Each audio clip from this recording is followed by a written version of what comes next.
ಈ ಅಷ್ಟಶನೇಶ್ವರ ದೇವಸ್ಥಾನ ಹತ್ರ ಅನ್ನದಾನ ಮಾಡಿಸ್ತಾ ಇದ್ದೀವಿ ನಮ್ಮ ಶಿವಸೇವಾ ಟ್ರಸ್ಟ್ ಕಡೆಯಿಂದ. ನೋಡಿದ್ರಲ್ಲ, ಈ ದಿನ ಹೋಮ, ಪೂಜೆ ಮತ್ತು ಅನ್ನದಾನ ಎರಡೂ ಕೆಲಸಗಳು ಮಾಡ್ತಾಯಿದ್ದೀವಿ ನಮ್ಮ ಶಿವಸೇವಾ ಟ್ರಸ್ಟ್ ಕಡೆಯಿಂದ. ನೋಡಿದ್ರಲ್ಲ, ಅನ್ನದಾನ ಮಾಡ್ತಾಯಿರೋದು. ಮತ್ತು ಈ ಅಷ್ಟಶನೇಶ್ವರ ದೇವಸ್ಥಾನಕ್ಕೆ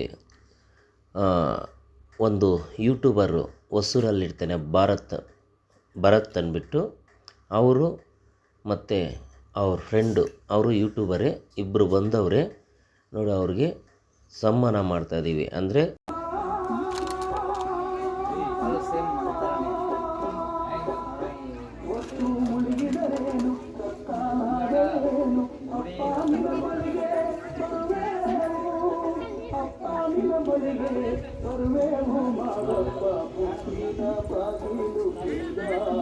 ಸ್ವಾಮಿ